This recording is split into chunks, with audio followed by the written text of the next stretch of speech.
Today, let's talk about PC games with crazy good graphics. You know, like the ones that seem to come up in conversation the most when talking about flexing specs or trying to get your machine to run something. You guys know we just love talking about graphics here, and these are some modern, recent games that just look crazy good on PC. So let's get started off with number 10 and talk about Assassin's Creed Odyssey. Without a doubt, the biggest, most insanely massive Assassin's Creed game. Also looks damn good on PC, especially if you get it running ultra-wide.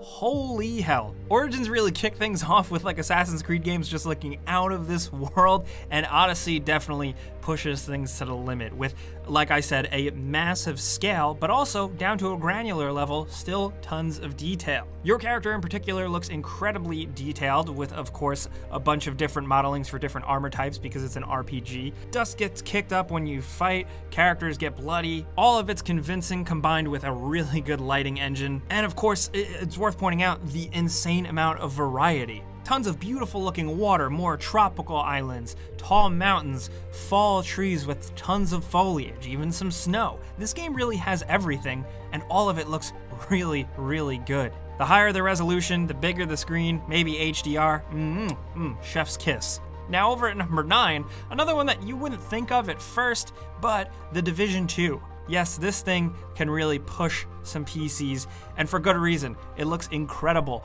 Most notably, the newest expansion, Warlords of New York, which takes things back to New York City, now to Lower Manhattan, just really pushes things in terms of the size and scale. Of course, the map is big, but also there's a lot of impressive verticality to it. Buildings truly look soaring. You get that sense of scale because the game can convincingly render those distances. Not only that, the streets of New York and Washington, D.C. in the base game are littered with tons and tons of details. Moving paper, trash in the streets, wildlife, tons of foliage, weather effects, day and night effects, really great lighting. Even if you don't like The Division or games as a service game, or we talk about the worlds at massive builds all the time, they look incredibly good and are worth experiencing just on that alone. Especially if you can really crank this thing up to ultra, then it is damn impressive. Now next at number 8, if we're talking about games with detail that's incredibly impressive, Metro Exodus. Yeah, man, look at this. Metro Exodus is impressive because, number one, it's the best looking Metro game by far, but it also brings things outdoors into much larger environments. And despite things opening up and embracing some kind of open level design, the game doesn't lose its identity and its detail in making just everything around you feel really convincing, like really feel like a ravaged wasteland. It shows in a variety too, like the desert levels look pretty good with some cool sandstorm effects, but then there's also that like end of winter melting kind of muddy, snowy areas. Then there's more wooded areas, which is a first for the series. And of course, the destroyed city landscapes covered in snow, kind of like an iconic look for the series, looks better than ever in this game. But of course, when you're down in those tunnels, when you're doing those spooky things, the lighting system is really working overtime to make it look convincing and also spook you a little bit. This game is richly detailed to the point where, like, looking at it, just a screenshot of it, there's so much going on, and the fact that it all can run beautifully on a great PC makes it that much better. Now over at number 7, of course, we had to include a car game, so Forza Horizon 4. This is pretty much the most modern, best looking racing game. There's a lot of competition, but we just personally like the way this looks for the variety, the detail, the color, and also it's just straight up good fun too. Forza Horizon 4 also looks really great because it like kind of recreates an open world English countryside for you to just drive around and explore through, and there's incredible draw distances and tons of detailed little villages that all can go by at super high speeds, and when the game can keep up with it and when your machine can keep up with it, it's super impressive, down to the reflections on the cars themselves, because of course they're the star of the show, the way dirt and mud gets flung up, and just the general variety of different vehicle types and environment types like snow and foliage and the change in time of day and the seasons. There's so much work and overtime here to really impress your eyeballs. Like, yeah, it's looking great on consoles and it's definitely a showcase, but on PC, whoo!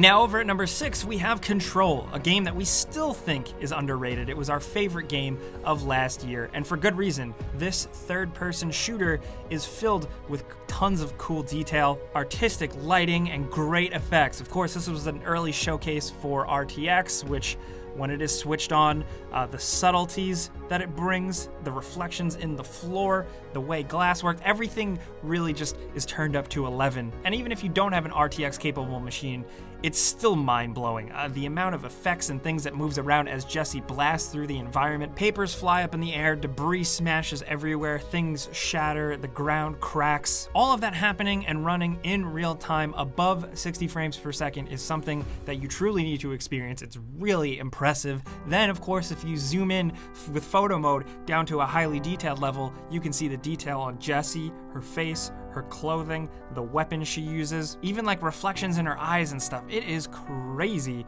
and it's great. Now next over at number 5, we have Battlefield 5. We figured we'd talk about the most recent Battlefield game because they've always been great showcases for graphicalness. Does that make sense? You know what I mean? Starting from like Battlefield, I'd say 3, every single one has really turned it up a notch, and Battlefield 5 continues it with some really dense and rich looking environments, the more urban environments with collapsed buildings, smoldering remains, sparks, cloudy skies.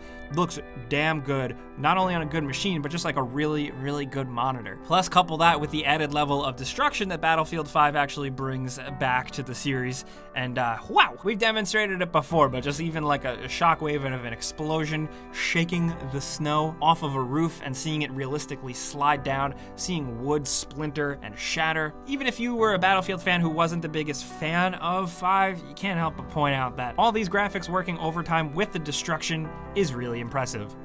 We hope that now they bring this over to a new Bad Company game, but that's just us. Moving on over to number 4, if we're talking about a game that's the game that you really show what you can do, what you can push your machine to, The Witcher 3 Wild Hunt is still a great example. People love showing off this game in all of its glory. HUD turned off, settings cranked the hell up, maybe even a couple mods here and there. The Witcher 3, I also want to point out, like on PC, running well, still has one of the greatest video game sunsets I've ever seen. And now the game's a couple years old, and the fact that it hasn't been topped, I think says a lot about it. The environments are always filled with movement, deep vegetation, lush stuff going on, people going by, wildlife. To have all of that going on at once and having the detail cranked up is just really, really nice to see. And the game is a legend for a reason. And also, I know we're talking about PC graphics here, but the fact that they crammed that thing onto a Nintendo Switch, obviously it's super low resolution, but the fact that it remains kind of the same there, that's really cool. But again, we're not talking about that. We're talking about the PC version, and hot damn. But next, down to number 3, the most recent Call of Duty, Modern Warfare. This game looks absolutely incredible, specifically the single player, and I'll say specifically again, the darker nighttime levels. If you're playing on a great monitor with some good deep black support, maybe you're playing on an OLED, this game absolutely shows its prowess. The lighting is just so convincing and unlike anything I've seen in a lot of other games, and I wanted to point it out, not to mention coupling with the fact that the developers use tons of photogrammetry, which is essentially the technology of scanning real-world items and placing them in a game, not just kind of like slapping them in copy and paste like an old texture, but like legit putting it in the game. The developers went so far as to go to places like where the California wildfires affected and scan burned out cars and then put them in battlefields in the game. It goes a long way for just making all of the environments, wherever you are in the game, from the streets of London to a war-torn area of the Middle East, all of it looks really, really astounding. And I think it's a combination of the lighting with the photogrammetry technology that really seals the deal. Plus, characters also look incredibly realistic. Captain Price seems like a real man, like not like a cartoon mustache dude. That looks like a real dude that will be out there somewhere. And he is portrayed by an actor, so it makes sense. But yes, this game looks incredible, especially because it's got that regular Call of Duty refinement where it just runs as smooth as butter. If you got a machine and you can crank this thing up, it screams, for real. Now down to number 2, if we're talking about things screaming, Doom Eternal. Definitely more on the cartoonish side of graphics, but still you get tons and tons of effects going on the weapon itself, to the environments, to lasers, sparks, tons of great looking fire, explosions, enemy types that are all getting deteriorated in real time by your bullets, gore, blood, and of course sprawling looking levels with some pretty impressive draw distances, all happening at once, all happening at high frame rates and high resolutions if you can get it, shows how impressive this game really is, because it's all going on at once and you, the character, are cruising through at 1,000 miles per hour, killing everything. So it's really important that the game doesn't collapse under the weight of its own graphics and your high-speed moving, and the fact that it doesn't just makes it so impressive, especially considering they aren't going for photorealism here, but yet it is still such a good graphical showcase, down to the model of the Doomslayer himself, who looks absolutely insanely detailed. Doom Eternal is just a game you have to play on PC, not just for the mouse and keyboard, but for the graphics. Now down to number 1, of course, you know we were gonna mention it, Red Dead Redemption 2. I think the wait for this thing to come to PC was absolutely worth it, especially since it's been, once again, updated recently with even better textures. This thing is incredible.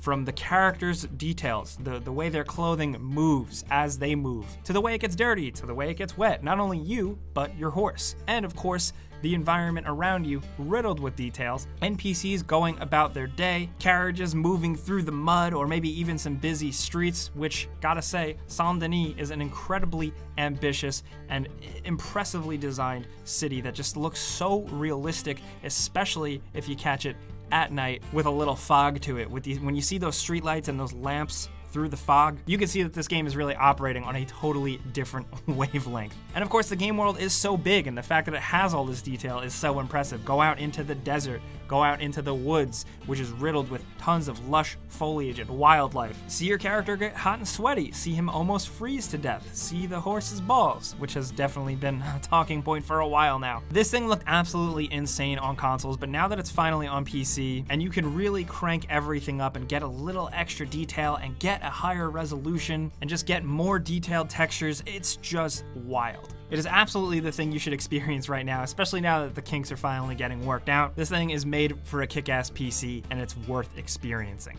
Now, of course, might as well mention some bonus games. Of course, Minecraft with ray tracing enabled. Not the most insane thing in the world, but it looks damn good, and it's a great way to kind of flex your RTX capable card if you have one. Also, worth pointing out, we love to shout out the mod community. Grand Theft Auto 5 with some realistic graphics mods is still a sight to behold. But of course, those are some PC games with great graphics that we wanted to mention. We'd love to know from you guys down in the comments, what are you thinking? What game do you love to really show off your new PC parts? Is it Crysis? What's the new version of Crysis? Let us know what you guys think down in the comments. If you enjoyed this video, clicking the like button is the best way you can help us out. We'd really appreciate that. And if you're new, maybe consider subscribing, because we put out videos every single day. But as always, thanks for watching. We'll see you guys next time.